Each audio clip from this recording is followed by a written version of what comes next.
Hi everyone, I'm Mily, and before I start today's story, I want to tell you something very important from my heart.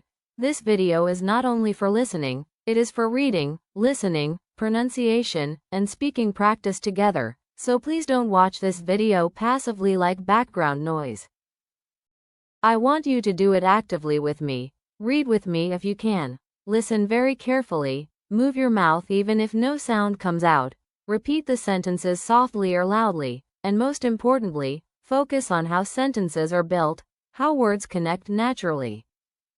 Because English is not about memorizing rules, it is about getting familiar with patterns, and if you practice like this daily with me, even for just 10 minutes, I promise you that you will speak English faster than others, because most people only watch videos, they don't practice.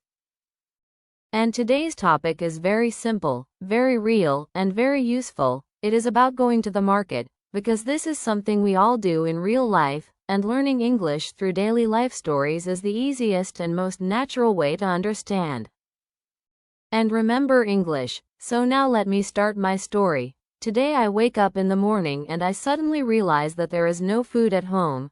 I open the refrigerator and I just stand there for a moment, looking inside, and it feels empty and quiet. There are no vegetables, no fruits, no milk, and not even bread. And I smile a little because this happens in real life. Sometimes we are so busy with work, phones, and responsibilities that we forget simple things like groceries. So I decide that today I must go to the market. There is no other option, but before going to the market, I prepare myself slowly. I don't rush. I freshen up, I brush my teeth, I wash my face with cold water, I comb my hair, and I choose comfortable clothes, because when we go to the market, we walk a lot, we stand a lot, and we carry bags, so comfort matters.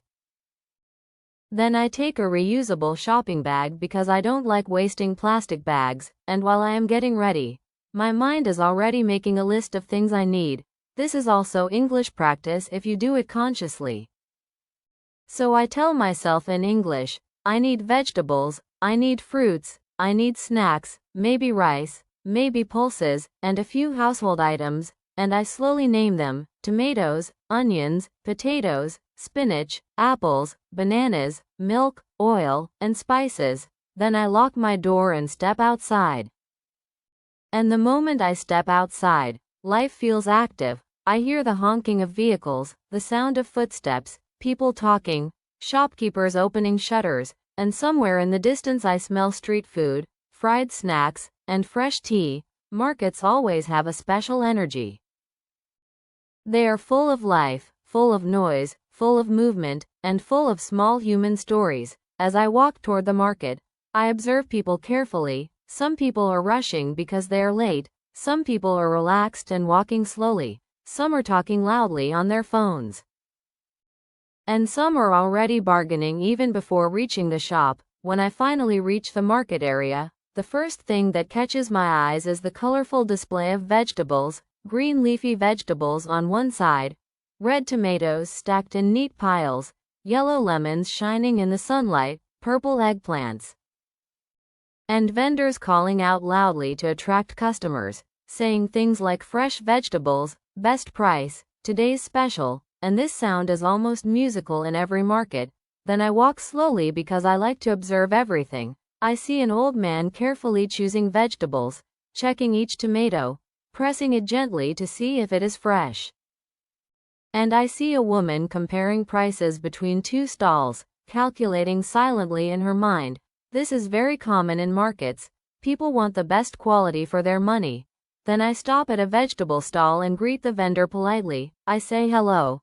How are you today? And he smiles back because a smile always makes conversation easier. This small talk is also English practice in real life. I ask him the price of tomatoes. He tells me, and I quickly compare it with other stalls in my mind. Then I start picking tomatoes one by one. I check if they are firm, not too soft, not bruised, because in the market you must be alert. Sometimes vegetables look good from the outside but are damaged inside. Then I buy onions and potatoes, basic vegetables that every kitchen needs, and as I put them into my bag, I notice how the bag slowly becomes heavier, but that wait feels satisfying. Then I move toward the fruit section. Fruits always make the market look brighter and happier. Apples neatly arranged, bananas hanging in bunches, oranges piled up like small hills, and grapes packed in boxes. I choose apples carefully. I prefer medium-sized apples, not too big and not too small, because they taste better and last longer. Then I pick bananas that are slightly green, not fully ripe, because I want them to stay fresh for a few days. While buying fruits, I notice children pulling their parents' hands, asking for chocolates, ice cream, or snacks, and parents either negotiating or gently refusing with a smile. Markets are not just about buying things, they are about emotions, relationships, small arguments, laughter, and daily life moments. After buying fruits, I walk to the grocery section, where I buy rice, lentils, cooking oil, and spices. Grocery shops have a unique smell, a mix of grains, spices, cardboard boxes, and plastic packets. I stand in a small queue waiting for my turn. And waiting is also part of life. Some people look impatient, some scroll through their phones, and some start small conversations with strangers without even realizing it. Then I go to the dairy shop. I buy milk and yogurt. I check the expiry dates carefully because health is important. And I place them gently in my bag so nothing spills. Now my bag is full, my shoulders feel the weight, but my heart feels content because I know my home will be full again. While walking back, I notice street vendors selling fried snacks, sweets, and tea. The smell is tempting, and I decide to buy a small snack for myself. Because markets often make us hungry, I pay the vendor, thank him, and take a few bites while standing there. Then I walk back home slowly, because heavy bags naturally slow you down, and on the way back, I reflect on how markets show real life so clearly. How hard people work, how vendors depend on customers, how customers depend on vendors, and how every small activity can be turned into English practice. When I finally reach home, I unlock the door, place the bags down, and start unpacking everything carefully. I wash the vegetables, arrange the fruits, store groceries in their places, and put milk in the refrigerator. And while doing all this, I realize that every small action can be described in English, and this is how you should practice English. Describe your life, describe your actions.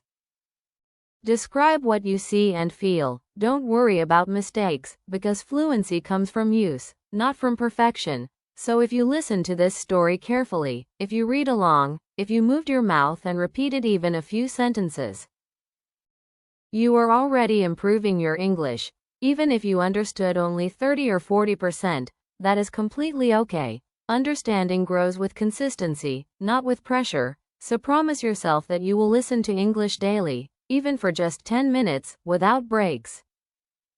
Because daily exposure slowly but permanently changes your brain. English becomes easy when you stop fearing it and start living it. And if you stay with me, listen with me, read with me, and practice with me every day, speaking English will become natural for you. So now tell me honestly in the comments, how much did you understand today? And remember, I teach every day, you learn every day, and together we make English simple, real, and achievable.